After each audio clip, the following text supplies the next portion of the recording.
الحمد لله رب العالمين والصلاة والسلام على سيدنا مولانا محمد وعلى آله وأصحابه أجمعين. میرے انتہائی والے منتظر والاحترام معزز حاضرین کرام، اللہ کریم جل شانہ کی خاص رحمت اس کی مہربانی و فضل و کرم سے ہم سب ذات ہمارے مقدس رمضان المبارک کے اس سال کے آخری جمعہ المبارک، جس کو ہمارے علاقوں میں جمعہ الوداع کہا جاتا ہے، اس میں ہم حضور صلی اللہ علیہ وسلم سے آپ درج پاک کی نواز قدس سرہ العزیز کے آستان تقدس نشان آستان عالیہ سے شریف میں حاضر ہیں. رب کریم جل شانہ ہم سب کی یہ حاضری اپنی بارگاہ اقدس میں قبول و منظور فرمائے. اللہ تبارک و تعالیٰ ماہ مقدس رمضان المبارک کے اس آخری عشرے اور رخصت ہوتے ہوئے لیل و ایام کے فیض و برکات ہم سب کو عطا فرمائے. اللہ تبارک و تعالیٰ جتنے بھی مسلمان روزے رکھنے کا فریضہ ادا کر رہے ہیں، نماز تراویح کی سنت کو ادا کر رہے ہیں، اور آخری عشرے کا اعتکاف جو حضرات بیٹھ کے اس کے فیض و برکات کو سمیٹ رہے ہیں، اسی طرح مزید ابھی جو تعبیرات اس ماہ مقدس کی موجود ہیں، ان میں لیلۃ القدر کو تلاش کرنے کے لیے جو کہ نیت کر چکے ہیں، اللہ تبارک و تعالیٰ سب کی ان عبادات کو اپنی بارگاہ اقدس میں قبول و منظور فرمائے، اور اس کے ساتھ ساتھ ہمارے دین متین کے اندر اپنے تمام کے تمام معاشرہ میں رہنے والے غرباء و مساکین اور ضرورت مند لوگوں کی تمام بنیادی ضروریات کو پورا کرنے کے لیے جو اعلیٰ ترین نظام زکوٰۃ عطا فرمایا ہے، اور بالخصوص ماہ مقدس رمضان المبارک میں صدقہ فطر کو جو دین میں واجب صاحب نصاب لوگوں پر کیا گیا ہے، جتنے مسلمان بھی اللہ تبارک و تعالیٰ کی رضا کے لیے زکوٰۃ کے فریضہ کو اس ماہ مقدس میں ادا کر رہے ہیں، صدقہ واجب جو کہ صدقہ فطر ہے وہ ادا کر رہے ہیں، تمام ہی عبادات مالی کو بھی اپنی بارگاہ اقدس میں شرف قبولیت عطا فرمائے، اور جنہوں نے ادا کرنا ہے اللہ پاک ان سب کو توفیق عطا فرمائے. محترم صاحب، اس ماہ مقدس کے آخری عشرے میں سنت مؤکدہ علی الکفایہ اعتکاف کو قرار دیا گیا ہے. ہمارے پیارے آقا کریم علیہ الصلوۃ والتسلیم کی ذات بابرکات سن 2 ہجری سے رمضان المبارک جو ہے اس کے روزے فرض کیے گئے. ہمارے پیارے آقا کریم علیہ السلام سن 2 ہجری سے لے کر آپ سن 10 ہجری کے رمضان المبارک تک بلا ناغہ ہر سال محبوب کریم علیہ السلام کی ذات بابرکات نے خود اعتکاف فرمایا. آپ کی ازواج مطہرات رضی اللہ تعالیٰ عنہن اجمعین کی کئی ہستیاں اپنی پوری حیات طیبہ اعتکاف فرماتی رہی ہیں. اسی طرح اکابر صحابہ کرام مہاجرین و انصار رضوان اللہ تعالیٰ علیہم اجمعین، جن کے ذمے تو نبی پاک علیہ السلام کو ڈیوٹی لگا دیتے رمضان المبارک میں، وہ اپنی ڈیوٹی پر حاضر باش رہتے، اور جو اپنے اپنے مقامات پر کوئی ایسی ذمہ داری نہ ہوتی تو ان کی کوشش ہوتی تھی اپنی طور پر کہ اعتکاف جیسی عظیم عبادت کو جو ہے وہ ادا کیا کرتے تھے. ہمارے آقا کریم علیہ السلام نے اپنی حیات طیبہ دنیاوی مبارک کا جو آخری رمضان ہے اس میں نبی پاک علیہ السلام نے 10 دنوں کی بجائے کامل 20 دنوں کا یعنی 2 عشروں کا اعتکاف نبی پاک علیہ السلام کی ذات بابرکات نے فرمایا. اور اعتکاف جیسی عظیم عبادت صرف نبی پاک علیہ السلام نے ہی جاری نہیں فرمائی، بلکہ قرآن مجید کے اندر موجود ہے کہ حضرت سیدنا ابراہیم علیہ السلام کا جو مبارک زمانہ ہے، یعنی آج سے 5000 سال پہلے اور آقا نبی پاک علیہ السلام کی تشریف آوری سے 3500 سال پہلے حضرت سیدنا ابراہیم خلیل اللہ علیہ السلام کا دور مبارک ہے۔ قرآن مجید کے اندر یہ بات واضح طور پر موجود ہے، عہدنا الی ابراہیم و اسماعیل ان طہرا بیتی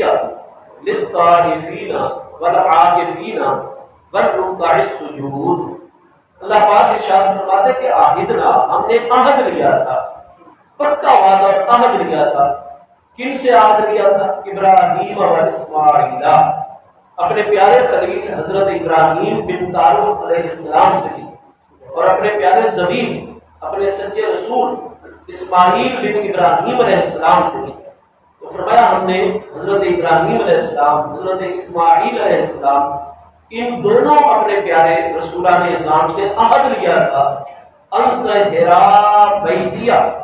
کہ آپ دونوں میرے سچے رسول اور نبی، باپ اور بیٹا، میرے خلیل اور زبیب مل کر میرے اس مبارک گھر کو، بیت اللہ شریف، خانہ کعبہ شریف کو بھی اور مسجد حرام شریف کو بھی طہرا، خوب اچھے طریقے سے پاک اور صاف کر کے رکھا کرو گے۔ ان لوگوں کے لیے پاک اور صاف کر کے رکھو گے، للطائفین، طواف کرنے والوں کے لیے، والعاکفین، اور اعتکاف بیٹھنے والوں کے لیے، والرکع السجود، اور رکوع کرنے والوں کے لیے اور سجدے ادا کرنے والوں کے لیے۔ تو چونکہ رکوع اور سجدہ نماز کے اہم ترین ارکان ہیں، تو جزء بول کر جو ہے وہ کل مراد ہے، یا پھر اس میں فاعل کے صیغے ہیں، تو معنی کیا ہے کہ یہاں 4 عبادات کا رب کریم جل شانہ نے ذکر فرمایا ہے۔ سب سے پہلے للطائفین، طواف کرنے والے لوگ، دوسری عبادت والعاکفین، اعتکاف بیٹھنے والے لوگ، اور تیسرے لوگ جو ہے وہ رکوع اور سجدہ یعنی نماز ادا کرنے والے لوگ۔ تو قرآن مجید فرقان حمید کی یہ آیت وغیرہ واضح فرما رہی ہے کہ جیسے طواف بیت اللہ شریف کا آدم علیہ السلام کے قدیمی دور مبارک سے آ رہا ہے، آج سے 7500 سال پہلے سے، بالکل جس طریقے سے نماز رکوع اور سجدے کے اوپر مشتمل جب سے آدم علیہ السلام جلوہ گر ہوئے اس وقت سے نماز کا وجود ہے، تو بالکل خانہ کعبہ شریف جب سے جلوہ گر ہے زمین کے اوپر، نماز کے ساتھ ساتھ اور طواف کے ساتھ ساتھ قرآن مجید سے واضح ہوتا ہے کہ اعتکاف جیسی عظیم عبادت کا وجود بھی اسی وقت سے آ رہا ہے۔ سبحان اللہ۔ اسی طریقے سے قرآن مجید فرقان حمید میں سورہ بقرہ شریف میں اللہ پاک نے باقاعدہ اعتکاف کے احکام میں سے ایک واضح مسئلہ جو ہے وہ خود واضح فرما دیا، تاکہ اعتکاف جیسی عظیم عبادت کا محبوب کریم علیہ السلام کی شریعت طاہرہ کے حوالے سے بھی ذکر کلام مجید کے اندر آ جائے۔ چنانچہ واضح طور پر اللہ پاک کے ارشاد گرامی ہے کہ لا تباشروہن وانتم عاکفون فی المساجد، کہ اے اہل ایمان جب تم اللہ کی مسجدوں کے اندر اعتکاف کی حالت میں ہوتے ہو تو پھر تم نے اپنی بیویوں کے بالکل قریب نہیں ہونا، کیونکہ مباشرت کا معنی ہے جسم کا جسم کے ساتھ رہنا۔ بشرا عربی زبان میں ہماری ظاہری جلد کو کہا جاتا ہے۔ تو فرمایا تم مسجد میں ہو اور تمہیں سحری کا کھانا پہنچانے کے علاوہ، افطاری کا کھانا پہنچانے کے علاوہ تمہاری بیوی کے علاوہ کوئی دوسرا انسان جو ہے وہ میسر نہیں ہے، تو بالکل سحری کے ٹائم بھی، افطاری کے ٹائم بھی حجاب شرعی کر کے، پردہ شرعی کر کے تمہاری خاتون، تمہاری بیوی جو ہے وہ مسجد میں تمہیں سحری کا کھانا بھی دینے آ جائے، اگر تم نے اعتکاف کیا ہوا ہے۔ اسی طرح افطاری کا کھانا بھی آ جائے، یا سحری کو افطاری کے علاوہ بھی رات کے کسی لمحے میں، دن کے کسی لمحے میں کوئی گھر میں ایسی ایمرجنسی بن جاتی ہے، کوئی ایسا مسئلہ اچانک درپیش آ جاتا ہے کہ اس خاتون کو اپنے شوہر سے مشورہ کرنا یا کسی کام کی اجازت دینا اس وقت ضروری ہو جاتا ہے، تو قرآن پاک نے بتایا کہ بالکل وہ باپردہ طریقے سے اس وقت مسجد میں آ سکتی ہے۔ جیسے ایک مرتبہ سیاستہ کی کتب حدیث کے اندر صحیح سند کے ساتھ حدیث مبارکہ موجود ہے کہ محبوب کریم علیہ السلام حالت اعتکاف میں تو حضرت ام المؤمنین سیدہ میمونہ بنت حارثہ رضی اللہ عنہا، میمونہ بنت حارث رضی اللہ عنہا آپ تشریف لے آئی، محبوب کریم علیہ السلام سے کسی مسئلے پر گفتگو فرمائی، اور جب محبوب علیہ السلام نے ان کو مسجد سے رخصت کیا، وہ اپنے در دولت کی طرف چادر اوڑھ کر تشریف لے جانے لگی تو اچانک ایک نوجوان انصاری صحابی رضی رات کے اس پہر وہ مسجد میں داخل ہوئے تو نبی پاک علیہ السلام نے حضور ام المؤمنین کو بھی روک لیا اور اس نوجوان اپنے غلام کو بھی، اور نبی پاک علیہ السلام نے فرمایا کہ آپ کے دل کے اندر کوئی غلط فہمی پیدا نہیں ہونی چاہیے، یہ زوجتی میمونہ، تو یہ میری بیوی ہے حضرت میمونہ بنت حارث رضی اللہ عنہا۔ تو حضور ہمارا سب کچھ آ کر کے قدموں پہ قربان، کیا ہمارے دل میں اللہ کے پیارے رسول علیہ السلام حضور خاتم النبیین سید الاولین والآخرین اپنے کریم آقا اور مولا کے متعلق بھی کوئی ایسا ویسا وسوسہ پیدا ہو سکتا ہے؟ حضور میں تو بالکل ایسا فرمایا آپ بالکل نہ سوچیں، لیکن ہمارا حق بنتا ہے تاکہ انسان ہے آپ بھی، تو یہ ہماری زوجہ محترمہ ہے اور فلاں معاملے میں ہم سے رائے لینے کے لیے ملنے کے لیے آئی تھی، تو اگر کوئی ایسی ضرورت لاحق ہو جائے تو بالکل اگر شوہر کے اعتکاف میں بیٹھا ہوا ہو تو اس کی خاتون جو ہے سحری افطاری یا دیگر اوقات میں جا سکتی ہے، لیکن قرآن پاک نے ارشاد فرما دیا کہ بالکل اس وقت عورت سے تم نے، کیونکہ میاں بیوی مسافہ کر سکتے ہیں، جسم کے ظاہر حصے کو جسم کے ظاہر حصے سے ٹچ کر سکتے ہیں، لیکن فرمایا نہیں، یہ اللہ تعالیٰ کا گھر ہے، اللہ پاک کی مسجد ہے، اور اس کے ساتھ ساتھ جو ہے وہ اعتکاف جیسی عظیم عبادت ہے، جب دن کا وقت ہے تو روزے کے ساتھ ہے، لہذا فاصلے کے اوپر بیٹھ کر میاں بیوی نے جو بھی بات کرنی ہے تو اللہ کریم جل شانہ نے میاں بیوی کے حوالے سے جبکہ شوہر اعتکاف میں ہو تو اس وقت ملاقات کا طریقہ کیا ہوگا، آداب کیا ہوں گے، وہ قرآن پاک میں آیت بینہ نازل کر کے مسئلہ واضح فرما دیا۔ تو جہاں ہمیں باقی مسائل اور احکام کا پتہ چل گیا، واضح طور پر یہاں الفاظ ہے قرآن پاک کی آیت میں وَأَنْتُمْ عَاكِفُونَ فِي الْمَسَاجِدِ، جبکہ تم اللہ تعالیٰ کی مسجدوں میں اعتکاف کی حالت میں ہو، تو پتہ چلا کہ اس مسئلے میں بھی اہل تشیع کا مذہب غلط ہے۔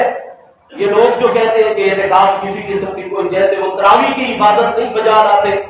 تو ان کا معاملہ جانے اور ان کی تحقیق جانے، اللہ تبارک و تعالیٰ کی عبادت کی نہیں ان کو توفیق ہو رہی ہے، لیکن اعتکاف جیسے وہ اور مسائل کا زکات کا انکار کر جاتے ہیں، اسلام کے مقابلے میں ایک دوسرا اسلام جو انہوں نے کھڑا کیا ہوا ہے،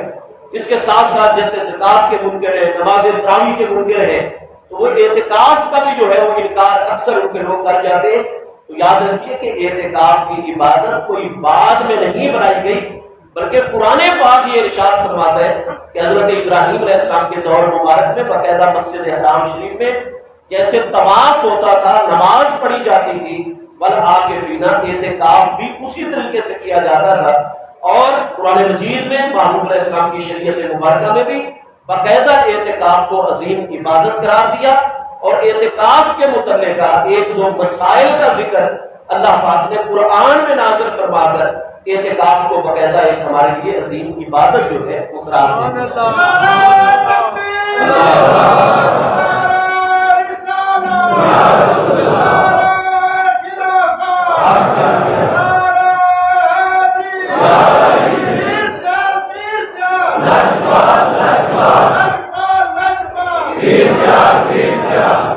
اعتکاف کا معنی ہوتا ہے اپنے آپ کو روک لینا، اور شریعت میں اس کا معنی ہوتا ہے کہ مسجد شریف میں یعنی اللہ کے گھر کے اندر اپنے آپ کو مخصوص دنوں کے اندر جو ہے وہ روک لینا۔ اللہ تبارک و تعالیٰ نے یہ سنت قائم فرمائی ہے کہ جب اللہ پاک نے حضرت سیدنا موسیٰ علیہ نبینا علیہ السلام کو الواح تورات عطا فرمانی تھی، تورات مقدس ان کو باقاعدہ تختی کے اوپر نور کے ساتھ لکھے ہوئے طریقے سے جو ہے وہ عطا دی گئی تھی، تو اللہ پاک کا حکم ہوا تھا کہ میرے پیارے موسیٰ علیہ السلام، پہلے حکم ہوا کہ آپ 30 دن اور 30 راتیں جو ہے اپنی قوم حضرت ہارون علیہ السلام کے سپرد فرمائیں،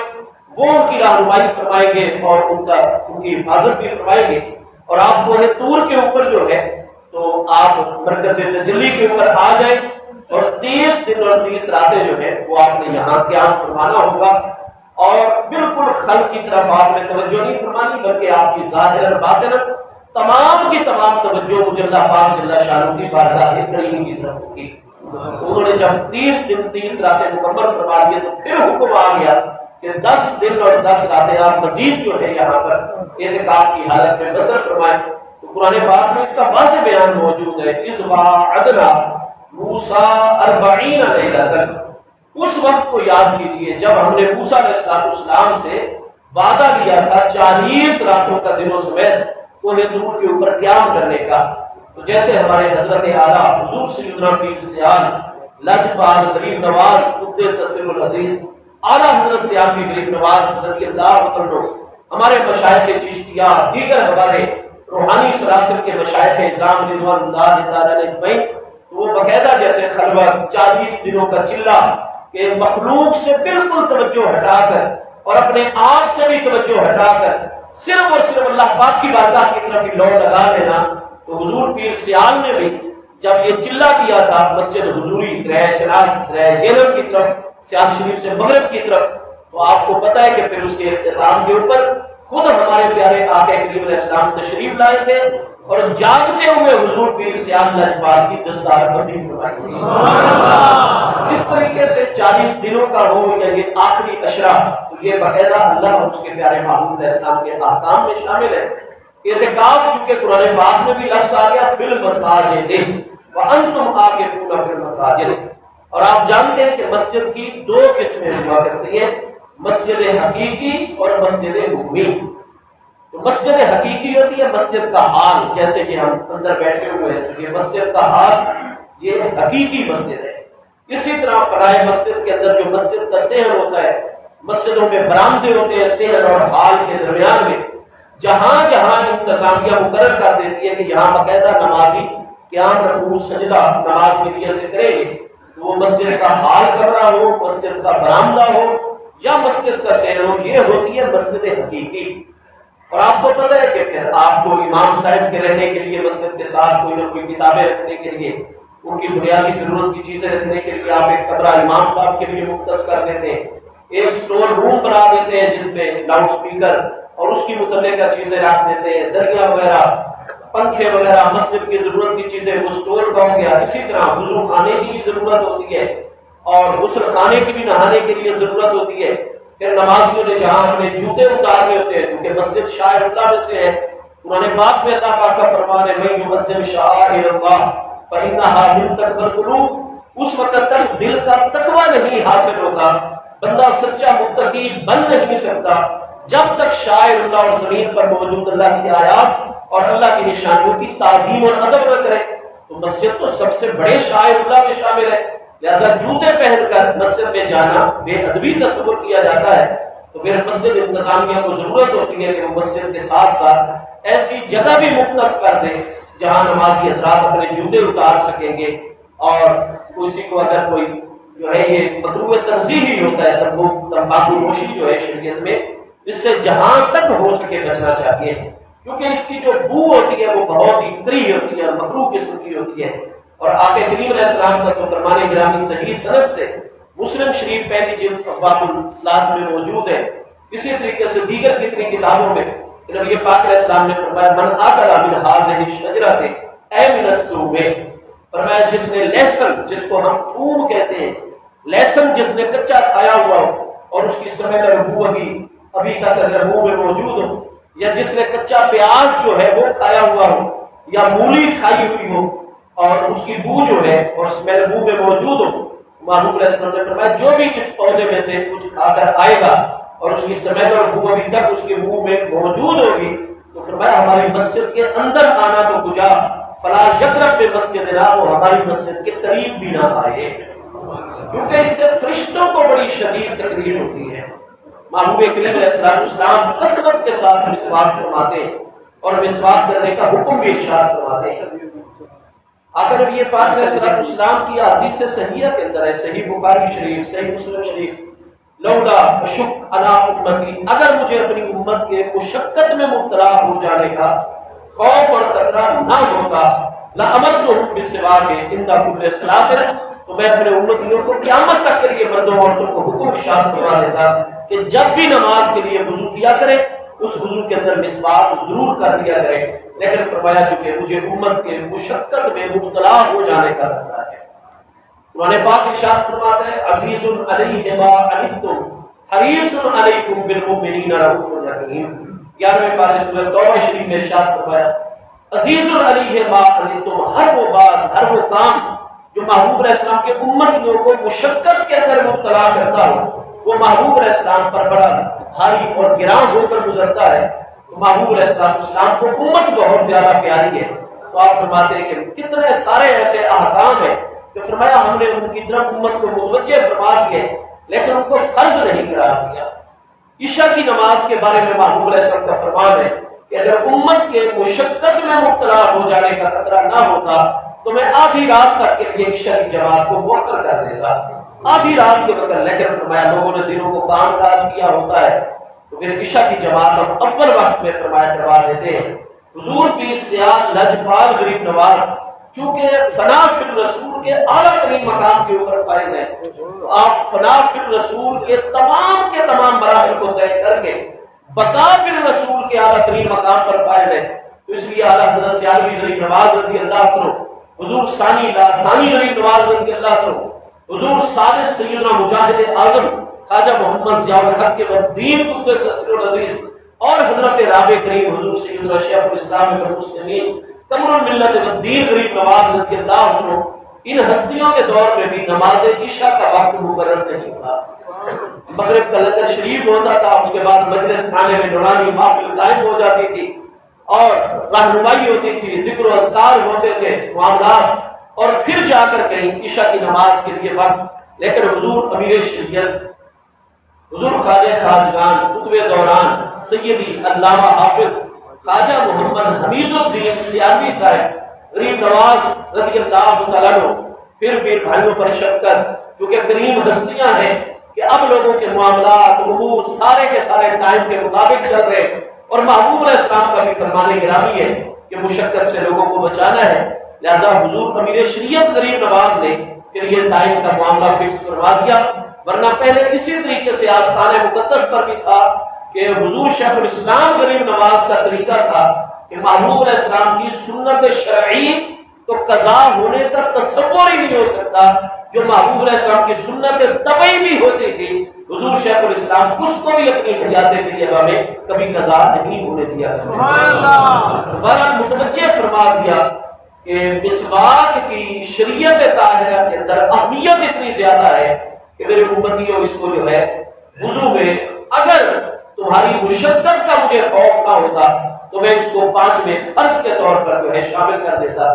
آپ دیکھتے کہ حضور سیدنا شیخ الاسلام غریب نواز رضی اللہ عنہ جس بات میں نبی پاک علیہ السلام کی خوشی ہو، نبی پاک علیہ السلام کو ہمارے جس عمل سے راحت پہنچی ہو، حضور شیخ الاسلام غریب نواز فرماتے میرا بچپن مبارک سے یہ معمول رہا وصال دستک کہ حضور سیدنا شیخ الاسلام غریب نواز نے کوئی ایک وضو حیات طیبہ میں ایسا نہیں فرمایا جس میں آپ نے مسواک کو استعمال نہ فرمایا، پوری پابندی فرمائی اور وصیت فرما دی کہ جب وصال اقدس ہو تو میرے کفن مبارک میں بھی مسواک کو رکھ دیا جائے تاکہ میں محبوب علیہ السلام کی بارگاہ میں یہ عرض کر سکوں کہ حضور آپ کی یہ سنت مسواک آپ کو بہت پیاری تھی اور میں نے بھی اسے ہمیشہ پیار کیا اور کوئی وضو مسواک کے بغیر نہیں ہونے دیا، حتیٰ کہ حضور میں اس وقت بھی اس کو اپنے ساتھ لے کر آیا ہوں۔ تو الغرض ہمارے پیارے آقا کریم علیہ التحیات والتسلیم کی نورانی ذات بابرکات، آپ نے اللہ پاک سے بھی ہم کلام ہونا ہے، لہٰذا جب آپ نماز عشاء پڑھا کر اپنے در دولت پر قدم رجع فرماتے تو محبوب علیہ السلام اس وقت تک رات کو بھی اپنے بستر مبارک پر قدم رجع نہیں فرمایا کرتے تھے جب تک ایک مرتبہ مسواک نہ فرما دیتے۔ محبوب علیہ السلام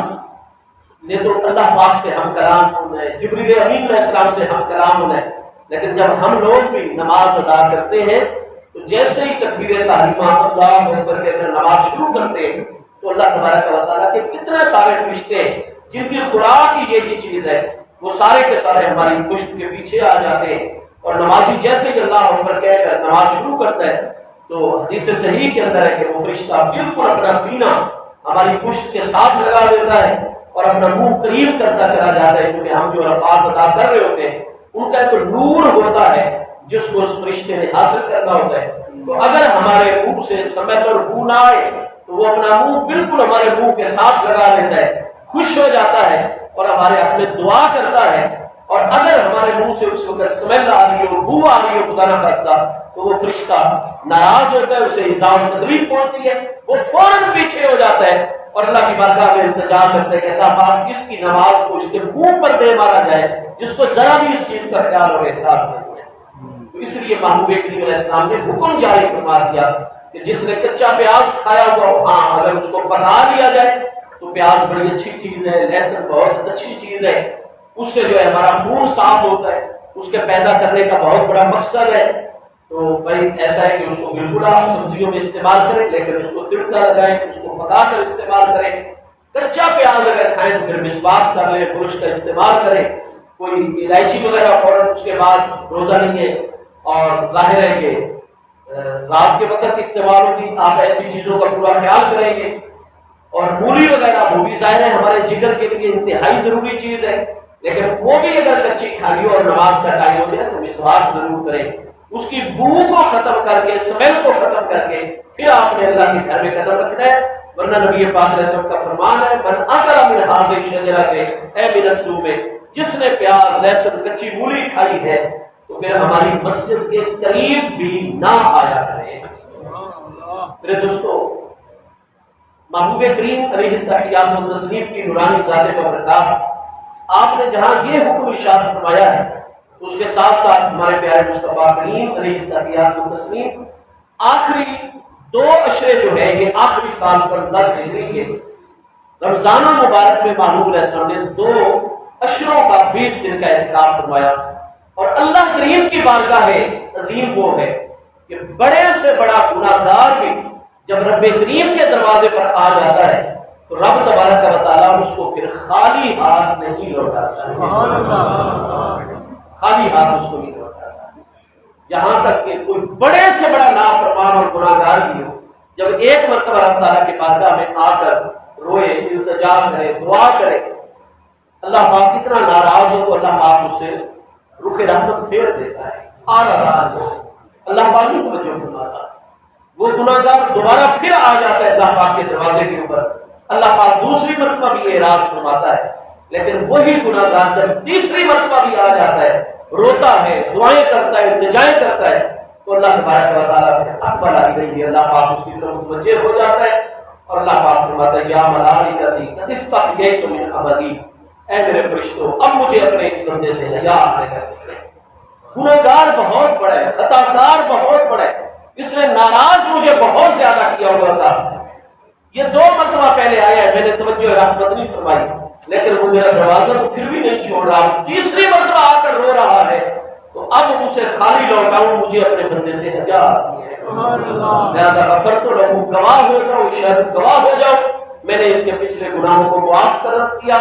اور بلا اوتینہ ما سالنی، آج تیسری مرتبہ جب آ گئے اور میرا دروازہ نہیں چھوڑ رہا تو گواہ ہو جاؤ کہ جو مجھ سے آج یہ مانگے گا میں اس کو ضرور ادا کروں گا۔ آپ جانتے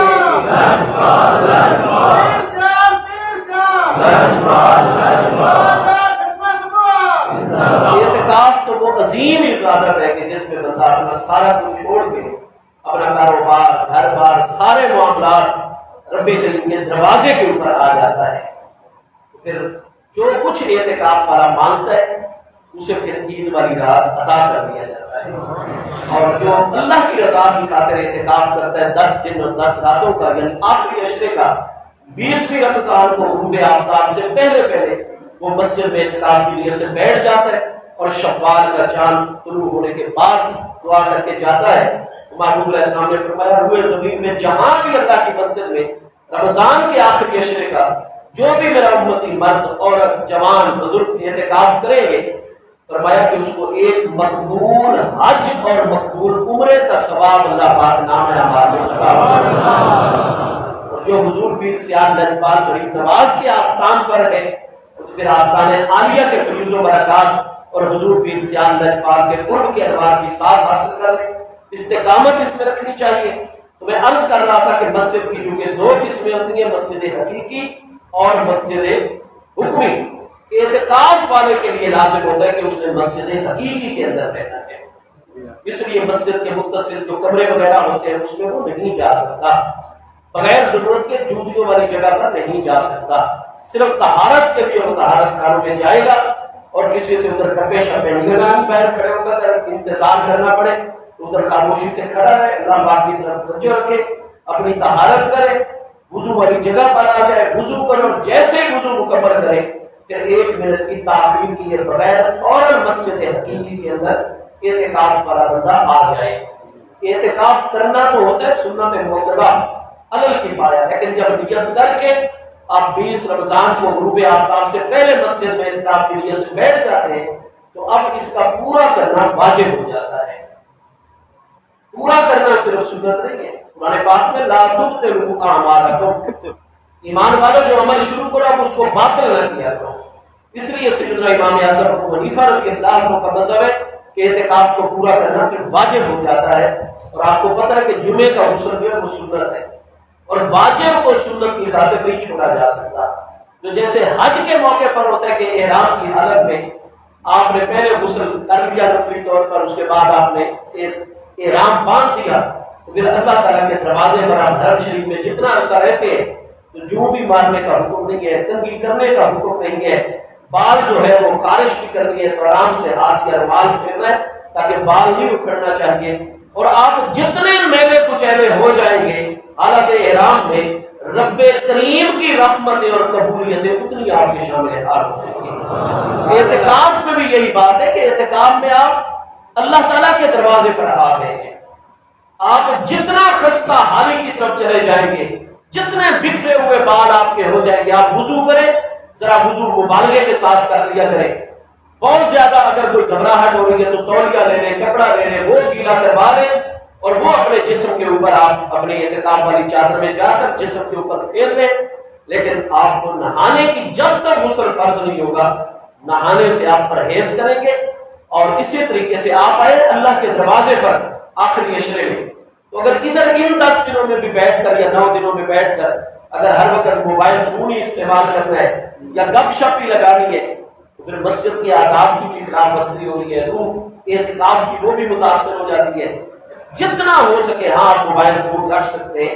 1-2 مرتبہ گھر والوں کا حال آپ پوچھ سکتے ہیں، دکاندار کو اجازت ہوتی ہے وہ اعتکاف بیٹھے اپنا سامان مسجد میں نہیں لا سکتا، لیکن گاہک جب آ جائے تو ضروری بات اپنے گھر سے سودا وغیرہ قیمت وغیرہ طے کرتے ہوئے کر سکتا ہے۔ محبوب علیہ السلام اعتکاف فرماتے تھے، جمعے کا خطبہ خود ارشاد فرماتے تھے، 5 نمازیں آپ خود امامت کرواتے تھے۔ اعتکاف والے دنوں میں وفد اور جماعتیں زیادہ آپ کی بارگاہ میں آتی تھیں، کیونکہ سب کو پتا ہوتا تھا کہ ان دنوں میں مسجد شریف میں نبی علیہ السلام اعتکاف پذیر ہے، لہٰذا محفوظ سے ملاقات فرماتے۔ تو جو جائز ذمہ داری ہے وہ ساری ادا ہو سکتی ہے، لیکن جس کا کوئی عہدہ نہیں، جس کی کوئی ذمہ داری نہیں، وہ اعتکاف کر رہے تو زیادہ سے زیادہ جو آرام کرنے کے بعد ٹائم بچے وہ نوافل نماز کے اندر، تلاوت قرآن پاک کے اندر، درود پاک کے اندر، توبہ استغفار دعا کے اندر جو ہے الغرض ذکر میں خرچ ہونا چاہیے، ادھر ادھر کی ایکٹیویٹیز اور خام خواہ کے معاملات سے بچنا چاہیے۔ کل انشاءاللہ تعالیٰ جو آنے والی رات ہوگی، کل آج والی رات کے علاوہ وہ 27ویں کی رات ہوگی، اس کے بعد 29 کی رات ہوگی، 2 تعدادیں موجود ہیں، اور نبی علیہ السلام کا حکم ہے کہ التمسوا حاضر امتی کو پوری کوشش کر کے لیلۃ القدر کو آخری عشرے کی راتوں کے اندر تلاش کیا کرو۔ لیلۃ القدر کی عظمتیں کیا ہیں؟ قرآن پاک فرماتا ہے وما ادراک ما لیلۃ القدر،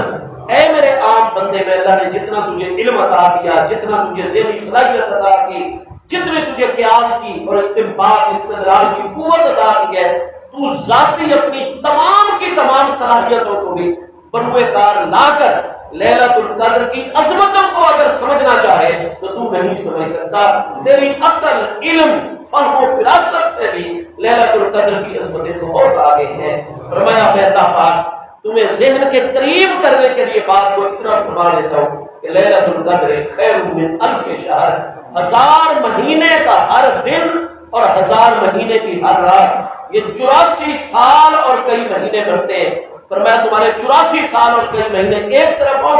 جن کا ایک لمحہ بھی رات اور دن میں تم غفلت میں گزارو، 84 سال اور کئی مہینے کنٹینیوسلی جاگتے رہو، ایک لمحے کے لیے بھی تم پر غفلت نہیں آئے، ایک لمحہ بھی اس میں کھاؤ پیو نہیں، 84 سال اور کئی مہینے مسلسل میری عبادت میں گزارو، تو پھر جو تمہیں قرب کا درجہ ملے گا لیلۃ القدر خیر، ان 84 مہینوں کے لمحات سے بھی لیلۃ القدر کی ایک رات زیادہ افضل اور کتنی افضل ہے اللہ جانتا ہے. جو اللہ کے علم دینے سے ہمارے پیارے مصطفیٰ علیہ السلام جانتے ہیں ان راتوں کو بھی اور باقی راتوں کو بھی, اور ایک ایک لمحہ جو باقی رہ گیا اس کو پوری توجہ کے ساتھ, اور اس کے ساتھ ساتھ آپ حضرات زکوٰۃ کئی ہمارے اکثر بلکہ ہمارے جتنے تاجر حضرات بالخصوص ہوتے ہیں وہ رمضان سے لے کر رمضان تک کا حساب رکھتے ہیں, کیونکہ رمضان المبارک میں ہر نیکی کا ثواب کتنے گنا بڑھ جاتا ہے. نفلی کام اگر کریں گے اللہ کی رضا کے لیے تو فرض کی ادائیگی کا ثواب ملے گا, اور ایک فریضہ ادا کریں گے تو 70 فرائض کی ادائیگی سے لے کر 700 فرائض تک کی ادائیگی کا ثواب اللہ پاک عطا فرماتا ہے. لہذا عام تاجرین جو ہوتے ہیں ہمارے ان کی کوشش ہوتی ہے کہ رمضان سے رمضان تک کی وہ زکوٰۃ کا حساب رکھتے ہیں. تو زکوٰۃ بہت بڑا عظیم فریضہ ہے. اللہ تعالیٰ نے جہاں نماز کا ذکر کیا ہے عموماً ساتھ زکوٰۃ کا, تو کم از کم بھی 250 مرتبہ اللہ پاک نے مختلف حوالوں سے زکوٰۃ کا حکم ارشاد فرمایا ہوا ہے. اسی طریقے سے معمول اسلام کا حکم ہے کہ ہر صاحب نصاب مسلمان جو ہے جس کے گھر میں رمضان المبارک میں 7.5 تولے یا اس سے زیادہ سونا موجود ہے, یا 52 تولے 50 اور 2.5 تولے 52 تولے چاندی کا وہ مالک ہے, ہاں جی, یا اس سے زیادہ کا, یا سونا سرے سے نہیں ہے, چاندی سرے سے نہیں ہے, یا ہے مگر نصاب سے کم ہے, اور 1.5 لاکھ روپیہ جس مسلمان کے پاس موجود ہے اور اس میں سے قرضہ کسی کا نہیں دینا, تو یہ بندہ صاحب نصاب ہوتا ہے. اور ہر صاحب نصاب مسلمان پر اپنی طرف سے, اپنی ایک بیوی یا جتنی بیویاں اس کے نکاح میں ان کی طرف سے, اور گھر میں جتنے اس کے نابالغ بچے اور بچیاں ہیں, بالغ بچے اور بالغ بچیوں کا